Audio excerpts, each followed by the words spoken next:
ఇంతకు ముందు ఎపిసోడ్‌లో హంసధ్వజరాజు స్వయంగా యుద్ధంలోకి రావటం, శ్రీకృష్ణుడు ఆలింగనంతో అతన్ని శాంతింపజేయటం, ఆ తరువాత అశ్వం మళ్లీ బయలుదేరి శ్రీరాజ్యంలోకి వెళ్లటం, ఆ తరువాత అర్జునుడు యుద్ధం చేసి ప్రమిళతో ఒప్పందం కుదుర్చుకోవటం, శ్రీరాజ్యం యొక్క విశేషాలు, వింత వింత సరస్సులు లాంటివి తెలుసుకున్నాం కదా.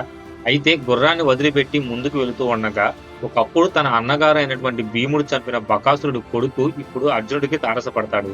వాడు అర్జునుడి మీద పగ ఎలా తీర్చుకున్నాడు, రామాయణపు కాలం నాటి రాక్షస స్త్రీలను ఆంజనేయుడు ఎలా వధించాడు అనే విషయాలన్నీ కూడా ఈ వీడియోలో తెలుసుకుందాం.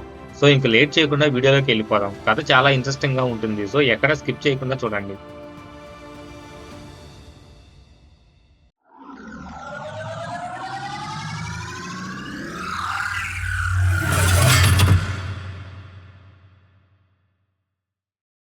అటు తర్వాత యాగాసం వృక్షదేశంలోకి ప్రవేశించింది. చిత్రం ఏమిటంటే అక్కడ చెట్లకు మామూలుగా కాయలు కాయవు. మనుషులు, రకరకాల జంతువులు ఇవే వాటికి కాయలుగా కాస్తాయి. అలా ఉదయానికి పిందిగా మొదలైన జీవి మధ్యాహ్నానికి యవన దశకు వచ్చి సాయంకాలం అయ్యేసరికి ముసలితనంతో మగ్గి మరణించి రాలిపోతుంది. ఇలా ఉంటుంది ఆ వృక్షదేశంలో. అంతా వింత వింతగా ఉంటుంది. ఆ తరువాత అశ్వం ప్రవేశించిన దేశాలలో రకరకాల వింత వింత ఆకారాలు గల మనుషులు కనిపించారు. ఒంటి కన్ను ఉన్న వాళ్ళు కొన్ని చోట్ల, ఒంటి కాలు ఉన్న వాళ్ళు కొన్ని చోట్ల, గుర్రం మొహం ఉన్న వాళ్ళు కొన్ని చోట్ల, ఒంటి కొమ్ము వాళ్ళు ఉన్న వాళ్ళు కొన్ని చోట్ల విచిత్రమైన ప్రదేశాలను అశ్వం దాటింది. ఆ తరువాత అశ్వం భీషణాసురుడు అనే రాక్షసు రాజ్యంలోకి ప్రవేశించింది. ఇక్కడ 3 కోట్ల మంది నరభక్షకులు ఉన్నారని చుట్టుపక్కల వారు చెబుతూ ఉన్నారు. ఆ భీషణాసురుడికి మేధోహోత అనే బ్రహ్మరాక్షసుడు పురోహితుడిగా ఉన్నాడు. వాడు ముందుగా ఈ యాగాస్వాన్ని, దాని ముఖాన ఉన్న ఫలకాన్ని చూశాడు. వెంటనే సరాసరి భీషణాసురుడి దగ్గరికి పరిగెత్తుకుని వెళ్ళాడు. ఈ మేధోహుడి ఆకారమే ఆశ్చర్యంగా ఉంటుంది. వాడు మానవుల సన్నపేగుల దారాలను యజ్ఞోపవీతాలుగా ధరించాడు. మనుషుల కపాలాలను చేతుల జపమాలగా పట్టుకున్నాడు. ఎండిన ఏనుగు కపాలాన్ని ఎడమ చేతిలో కమండలంగా పట్టుకున్నాడు. వివిధ జీవుల కనుగుడ్లను గుచ్చిన నేత్రాలను కంఠాభరణంగా ధరించాడు. ఒక చెవికి ఒంటె కంకాలాన్ని, మరో చెవికి ఏనుగు కంకాలాన్ని కుండలాలుగా ధరించాడు. మాంసపు పచ్చి ఉండి ఇంకా ఎండని ఏనుగు వెన్నుముక ఒకదాన్ని మంత్రదండంగా సంకలో పెట్టుకున్నాడు.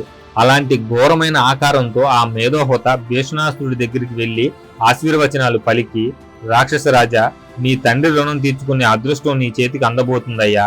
నీ తండ్రి బకాసురుని చంపిన వాడు భీముడు. వాడు సొంత తమ్ముడు అర్జునుడు. వాడు అశ్వమేధ యాగ రక్షకుడుగా సైన్య సమేతంగా మన రాజ్యంలోకి ప్రవేశించాడు. వాడికంటే ముందుగానే వాడి అన్నగారి యాగాశ్వం మన రాజ్యంలోకి ప్రవేశించింది. నేను ఆజ్ఞాపిస్తున్నాను, నువ్వు వెంటనే ఆ గుర్రాన్ని పట్టేసుకో. దాని వెనకని ఆ భీముడి తమ్ముణ్ణి, వాడి సేనావాహిని పట్టుకో. ఈ నర సమూహంతో మనం నరమేధ యాగం చేద్దాం. వాడు అశ్వమేధ యాగం చేస్తే మనం నరమేధ యాగం చేద్దాం. నువ్వు యజమానివి, నేను అధర్వుణ్ణి. నాకు సహాయంగా వేల కొద్దీ బ్రహ్మరాక్షస గణం ఉంది. వీరంతా ఋత్విక్కులుగా ఉంటారు. ఆ మహానుభావుడు రావణాసురుడు పూర్వయుగంలో ఈ నరమేధ యాగం చేశాడు. ఆ తరువాత మళ్ళీ అలాంటి భాగ్యం నీకే లభించబోతుంది. నీ వల్ల మా అందరి కడుపులు నిండబోతున్నాయి. త్వరపడు, బయలుదేరు, గుర్రాన్ని పట్టుకో అని అన్నాడు. భీషణాసురుడు మేధోహతకు వంగి నమస్కరించి, తండ్రి, నీ ఆజ్ఞ. నీ అండ ఉండగా పగ తీర్చుకోకుండా ఉంటానా? ఇంతకు ఈ నరమేధ మహాయాగంలో నేను నీకు దక్షిణగా ఏమిచ్చుకోగలను అని అన్నాడు. మేధోహత మురిసిపోతూ భీషణాసురుడి వీపు తట్టి, నాయనా, నీకు తెలుసు కదా, నేను విరాగిని. నాకు ధనకాదులు ఏమీ వద్దు. అయితే నరుల మేధస్సులో నానబెట్టిన వివిధ జీవుల నేత్రాలంటే నాకు చాలా ఇష్టం. అయినా నేను తిండిపోతును కాదు. ఈ యుద్ధంలో దొరికిన జీవుల మాంసాలన్నీ మీరే తినండి. వాటి కొవ్వు నేత్రాలు మాత్రం నాకు ఉపాహారంగా ఇవ్వండి. నీకు తృప్తి ఉండదని నాకు తెలుసు. నీ తృప్తి కోసం 1000 మంది కాలుబంట్లను ఆహారంగా స్వీకరిస్తాను. చాలు, ఇదే నాకు దక్షిణ అన్నాడు. అది విని భీషణాసురుడు సంతృప్తుడై మహా ఉత్సాహంతో రథమెక్కి యుద్ధానికి బయలుదేరాడు. ఆ రథచక్రాల అర్భటి, ధనుష్టంకారాలు ఆ రెండూ కలిసి వెళ్లే దిక్కులనే కాహలంలో ప్రతిధ్వని కలుగజేస్తున్నాయి. వాటి కాంతులకు సూర్యమండలమే కప్పుకుపోతున్నట్టుగా ఉంది. మహాక్రోధంతో విజృంభిస్తూ అర్జునుడి మీదకి యుద్ధానికి బయలుదేరాడు ఈ భీషణాసురుడు. అక్కడ చుట్టుపక్కల్లో కొంతమంది రాక్షస స్త్రీలు కొండ కోణంలో కాలక్షేపం చేస్తూ ఉన్నారు. వాళ్ళలో కొంతమంది మంత్ర సాధనా బలం చేత రావణాసుడి కాలం నుంచి ఇప్పటి వరకు బ్రతికి ఉన్నవారు ఉన్నారు. సృష్టి విచిత్రం చూడండి. వీళ్ళు వయసు దాటిపోతే చంపేస్తున్నారు. ఈ రాజ్యంలో అంతా యువకులే ఉన్నారు. ఆ ప్రమీల రాజ్యంలోని వృద్ధ స్త్రీలు కొందరు తప్పించుకుపోయి ఈ భీషణాసురుడి రాజ్య పరిసరాల్లో కొండల్లో గుహల్లో తలదాచుకుంటున్నారు. అంతటి దీర్ఘకాలంగా జీవిస్తున్నారు వాళ్ళు మన రాక్షస రాజ్యం మీదకు ప్రత్యేకంగా యుద్ధానికి రాగల దమ్ము ఎవరికి ఉంది, చూద్దాం అంటూ కొండ ఎక్కి చూస్తున్నారు. చూసేటప్పటికి వారికి మొట్టమొదట కనిపించిన విచిత్రం ఏమిటంటే అర్జునుడి జెండా మీద ఉన్న ఆంజనేయుడు. ఆంజనేయుడిని చూడగానే కొంతమంది ముసలి రాక్షస స్త్రీలు ఉలిక్కిపడ్డారు. ఓయమ్మో, వీడేనే మన కొంపలు ముంచినవాడు, మన లంకా నగరమంతా తగలబెట్టిన వాడు వీడే అని శాపనార్థాలు ప్రారంభించారు. వాళ్ళకంటే వయసు కొద్దిగా తక్కువగా ఉన్నవారు ఉన్నారు. వాళ్ళు నోరు మొయ్యే ముసలిదానా అంటున్నారు. వాణ్ణి చూసి నువ్వు భయపడతావేమిటి? నువ్వు అసమర్థురాలివి కనుక ఆనాడు ఓడిపోయావే. మేం చూపిస్తాం మా పరాక్రమం, చూసుకో. ఇప్పుడు ఈ కోతిగాడు దొరికాడు. వీడెవడికో అండ ఇచ్చాడు కదా, తాను జెండా మీద కూర్చొని ఎవరినో రథం మీద కూర్చోబెట్టాడు. వాణ్ణి మొత్తం ఇంకా పచ్చడి చేసి పారేస్తాం, చూస్తూ ఉండని అన్నారు వాళ్ళు. ఎవరు? ఈ కొండ కోణంలో దాక్కున్న రాక్షస స్త్రీలు. అలా అనేసరికి ఆ ముసలిదానికి కోపం వచ్చింది. నీకు నా పరాక్రమము, నా శక్తిని చూపిస్తాను, చూసుకో.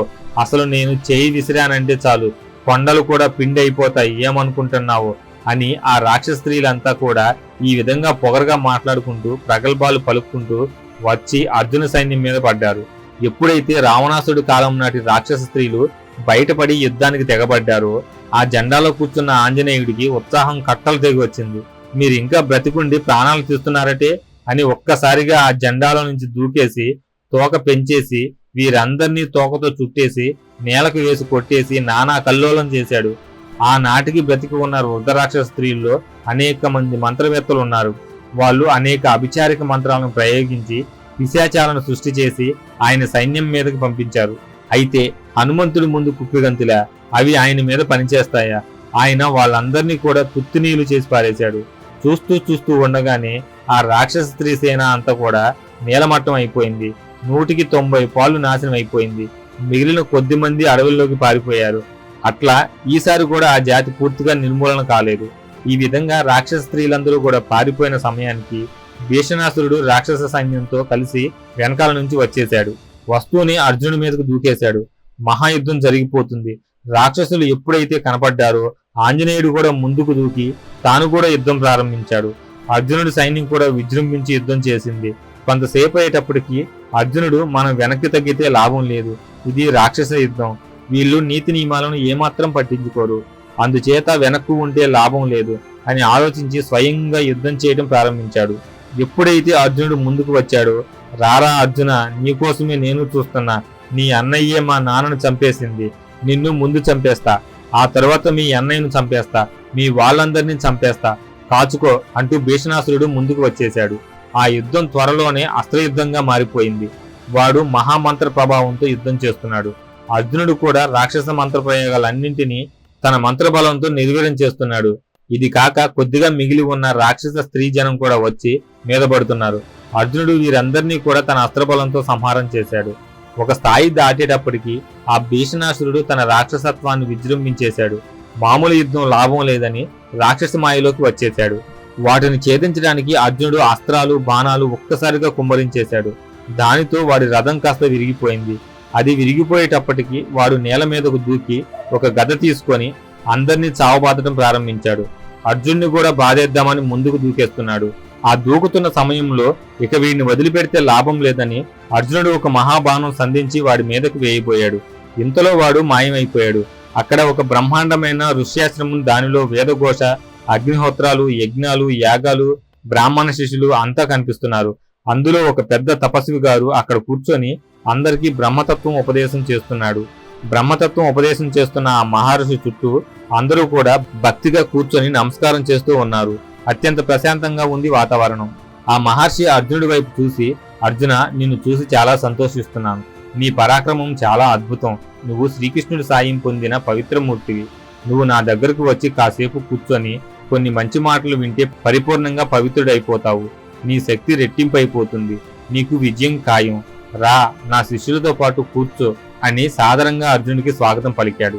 వాస్తవానికి అర్జునుడి హృదయం సత్వగుణ పరిపూర్ణమైంది కనుక ఆ మాటలు, ఆ సన్నివేశాలు చూసేటప్పటికి లోపల నుంచి ఏదో హెచ్చరిక వచ్చింది. వెంటనే లోపల ఏకాగ్రంగా చూసేటప్పటికి అది మొత్తం రాక్షసమాయ అని అర్థమైపోయింది. దాంతో ఆ ఎక్కుపెట్టిన బాణాన్ని ఆపలేదాయన. ఆ బాణానికి వాడి శిరస్సు దేవేంద్రుడు వేసిన వజ్రఘాతానికి మహాపర్వత శిఖరం రాలిపడ్డట్టుగా పడిపోయింది. దాంతో రాక్షస వర్గంలో ఒక్కసారిగా ఆహాకారాలు చెలరేగాయి. అనేక మంది పారిపోయారు, అనేక మంది శరణాగతులయ్యారు. అప్పుడు ఆ రాజ్యాన్ని సుస్థిరం చేసి వారు క్రూరమైన విధానాలు పాటించకుండా ఏర్పాట్లు చేసి ఆ రాజ్యాన్ని పూర్తిగా సంస్కరించి సన్మార్గంలో పెట్టి అక్కడి నుంచి అశ్వాన్ని తీసుకొని ముందుకు బయలుదేరాడు అర్జునుడు. ఇక్కడికి వచ్చేటప్పటికి 6వ నెల ప్రవేశించింది. 6వ నెల ఇంకా కొద్దిగా మిగిలి ఉంది. దండకారణ్యం దాటారు. గోదావరి నది వచ్చింది, దాన్ని దాటారు. కృష్ణా నది వచ్చింది, దాన్ని దాటారు. ఇలా ముందుకు వెళ్ళిపోతూ ఉన్నారు. సో ఇప్పుడు భీషణాసుర సంహారం కూడా జరిగిపోయింది. గుర్రం మళ్ళీ ముందుకు వెళుతూ ఉంది. అర్జునుడు కొడుకైనటువంటి బభ్రువాహనుడు రాజ్యంలోకి వెళుతుంది. తండ్రి గారు రాజ్యంలోకి వచ్చారని ఎంతో వినయంతో ఆహ్వానం పలకాలని అనుకుంటాడు. కానీ అర్జునుడు నోటికొచ్చినట్లు మాట్లాడతాడు.